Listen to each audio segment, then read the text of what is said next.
Ketika Hairil tiba di bar itu menjelang tengah malam, Sapardi duduk di kursi dengan sebuah buku puisi tipis di tangan.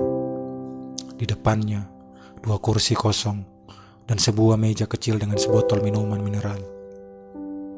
Tarji sesekali memainkan harmonika di meja bar, meningkahi lagu dari kotak musik tua. Setelah mengambil sebotol minuman di meja bar, Hairil menuju Sapardi sambil menyapa Sutarji. "Tarji, mainkanlah nada romantis." "Hai Hairil," seru Tarji menyambut kedatangan penyair muda flamboyan. Hairil duduk di kursi depan Sapardi dan berucap, "Mencintai tidak pernah sesederhana seperti puisimu, Sapardi." Lantas menyalakan sebatang rokok. Sapardi mengalihkan pandangan dari buku puisi di tangannya. Mengetahui yang duduk di depannya Hairil, ia tersenyum samar. "Cinta itu ganas," ucap Hairil lagi. "Cinta adalah soal pengalaman," sahut Sapardi. Setelah menghembuskan asap rokok, Hairil menghela nafas panjang, kepalanya ditengadahkan, sementara kedua tangannya membentang, seakan ia ingin menghirup seluruh udara di ruangan itu. Sembari itu ia menikmati suara harmonika Tarji yang menyayat, seolah ditiup dari hati yang luka. "Tarji, kesinilah kau," panggil Hairil. Tarji mendekat sambil tetap memainkan harmonika. Ia duduk di antara Hairil dan Sapardi. "Mencintai adalah kesengsaraan yang nikmat," katanya. Rupanya Tarji mencuri dengar perbincangan kedua penyair di meja itu. "Ah, kau Tarji, cinta kau itu cinta kaum sufi. Yang kami bicarakan ini adalah cinta seorang lelaki kepada perempuan-perempuannya," sahut Hairil. Tarji tertawa. Sapardi seperti semula tersenyum samar, khas seorang tua yang bijak. Cinta mungkin tak hanya soal pengalaman, tapi juga pemahaman dan bagaimana merasakan. Bagimu Hairil, cinta adalah amuk perasaan bagai ombak dan angin ganas yang mencabik-cabik layar perahu, dan seorang perempuan yang menunggu di pelabuhan kecil yang sepi. Sedangkan bagi Sapardi, cinta bagai awan hujan tanpa guru, guntur, dan petir, yang lantas tercurah membasahi tanah dan kemudian menjadi tiada. Cerocos Tarji. Seketika Hairil tertawa keras, cukup lama, hingga matanya berair dan di ujung tawanya berubah menjadi ringisan. "Oh, cinta. Jika ku tahu mencintai sesakit ini, takkan aku ingin hidup 1000 tahun lagi." Suara Hairil terdengar begitu lirih. "Mencintai janganlah seperti menceburkan diri ke tengah kobaran api. Kau pasti akan terbakar. Mencintailah dengan sederhana, sebab cinta adalah sesuatu yang sederhana, seperti awan, seperti hujan, yang memberikan keteduhan dan dingin," timpal Sapardi. "Tapi," sela Tarji, "cinta adalah mantra. Ketika kau tersihir olehnya, kau akan merelakan hidupmu serupa dicakar-cakar kucing." Lantas memainkan harmonika dengan nada menyayat-nyayat lagi.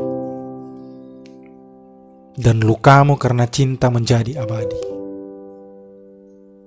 cetus Sapardi. "Kalian di zaman ini, mana pernah tahu bagaimana aku terluntang-lantung oleh cinta. Aku bagai pengembara yang kerap dicabik-cabik sepi, dikutuki nasib, dan pada akhirnya menggelepar dengan luka dan bisa yang pada akhirnya tak mampu lagi kubawa berlari." Suara Hairil terdengar sendu. Sebagai orang tua, Sapardi menyadari betul betapa Hairil sesungguhnya adalah lelaki yang lemah.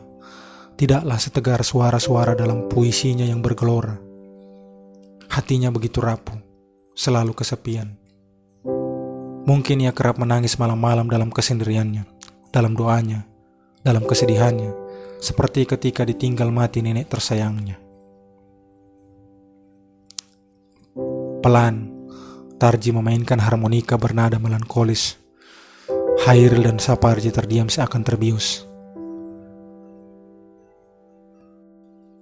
Ya, mungkin aku memang orang yang kesepian, lenguh Hairil akhirnya sambil mengacak-ngacak rambut.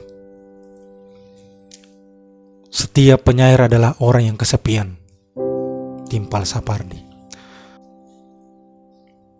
Sebab itulah kita mengisi kesepian-kesepian dengan kata-kata agar kita bisa bicara dengannya.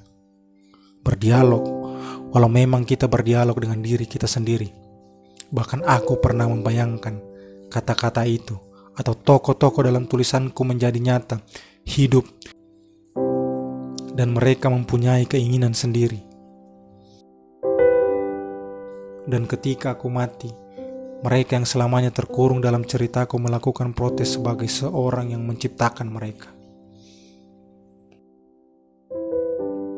Pada akhirnya kelak, sahut Tarji, kita akan tetap hidup walau telah mati. Kita hidup lewat kata-kata yang kita ciptakan, kata-kata yang kita hidupkan. Mungkin seperti pernah kau katakan, Hairil, kita akan hidup 1000 tahun lamanya, atau bahkan hingga kiamat. Hairil bergeming dengan jari tangan mengepit rokok yang tertahan di bibirnya. Entah merenungi kata-kata kedua penyair di hadapannya, ataukah tenggelam dalam dirinya sendiri. Aku tahu, ucapnya kemudian. Setiap kita memang akan mati. Dan aku setuju dengan yang pernah kau katakan, Sapardi, bahwa yang fana adalah waktu, dan kita abadi.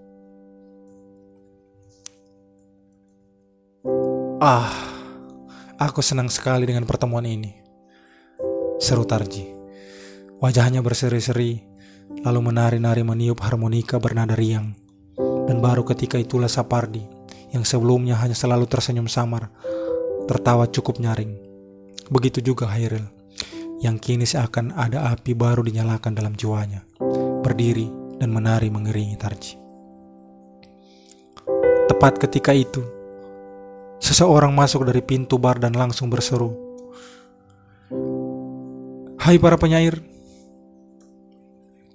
Lelaki itu memiliki rahang lebar menonjol dan mengenakan sarung.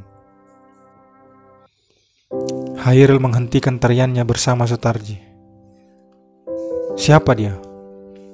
tanyanya agak heran kepada Sapardi. Sembari tersenyum, Sapardi menyahut, "Jokpin." "Jokpin?" Kening Hairil berkerut. "Oh ya, aku ingat. Ayo, ajak dia bergabung bersama kita. Suruh dia bicara tentang pacar kecilnya di balik sarungnya itu." Sontak Sapardi dan Tarji tertawa. Jokpin berjalan membawa secangkir kopi hitam, minuman kesukaannya, menuju meja Sapardi. Jangan heran, bar ini menyediakan kopi hitam khusus malam itu karena memang akan menyambut kedatangan Jokpin. Baru 2 sesapan Jokpin menikmati kopi, muncul lagi seorang anak muda di depan pintu, berambut ikal agak panjang, bertubuh kurus, dengan wajah seperti seseorang yang salah masuk tempat. "Siapa dia?" Kali ini Sapardi yang bertanya. Jokpin tercagak dengan kopi di tangan. Sutarji urung meniup harmonika. Hairil menghentikan tangan yang hendak menyalakan korek api untuk membakar rokok di mulut.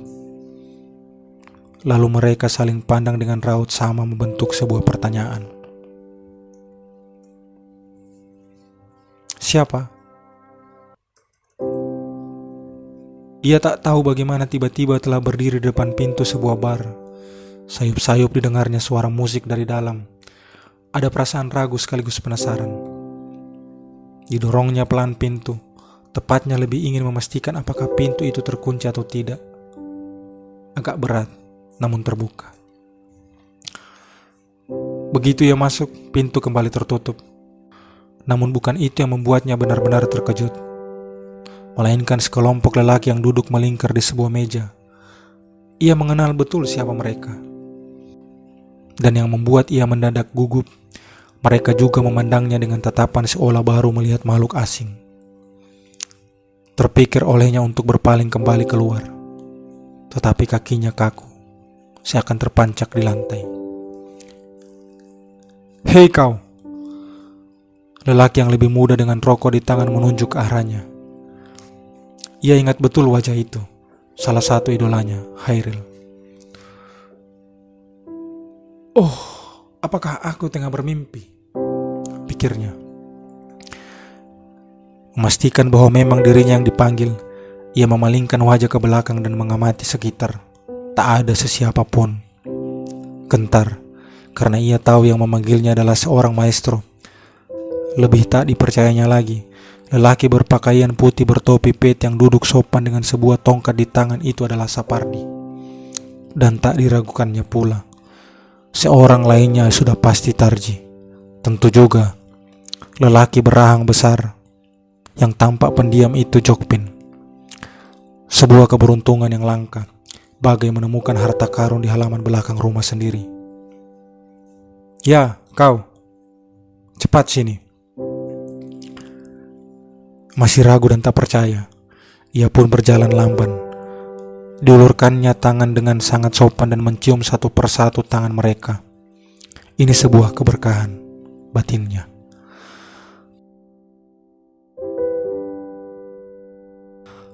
Tak diperhatikannya wajah bingung yang mengamatinya lekat-lekat.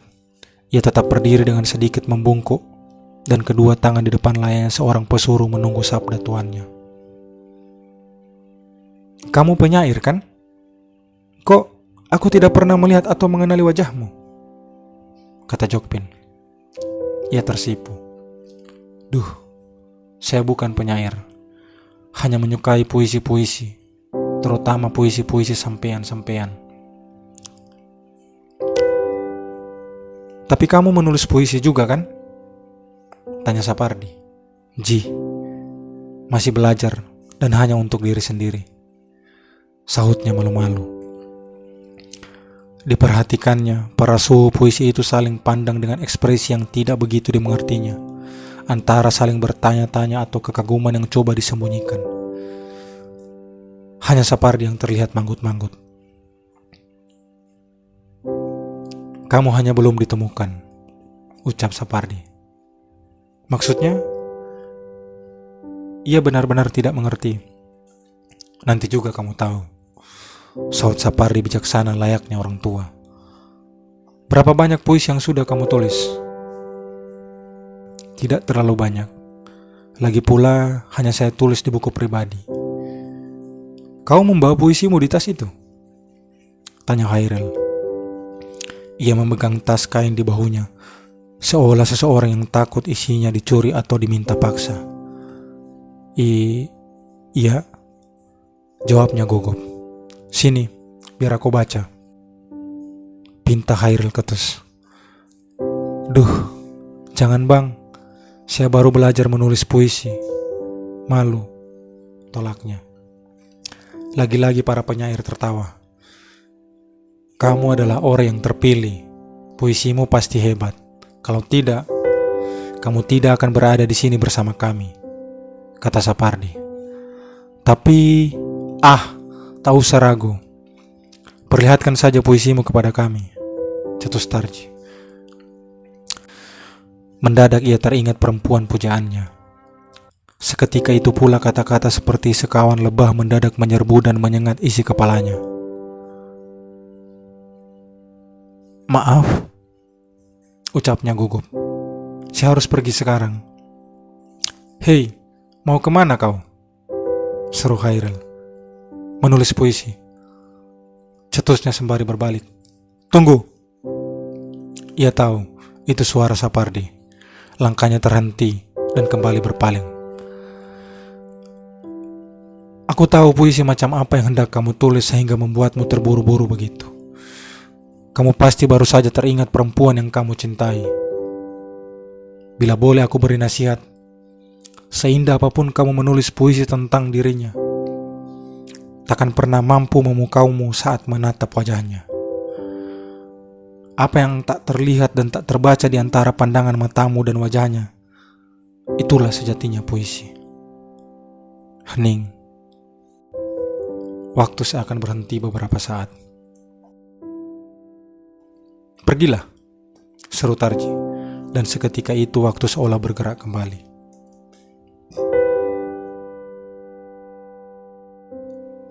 Ia masih berdiri di bawah hujan malam itu. Sebentar lagi pukul 12, dan ia telah memutuskan akan menuntaskan puisinya. Seorang perempuan yang sebentar lagi keluar dari bar di hadapannya, yang sejak tadi membuat pikirannya melayang-layang. Perempuan yang pada banyak malam membuatnya disiksa menuliskan puisi-puisi cinta yang gagal. Tetapi, kali ini di dalam tas kain bahunya tak ada lagi puisi, karena ia tak mampu menuliskannya lagi. Hanya ada sebilah belati.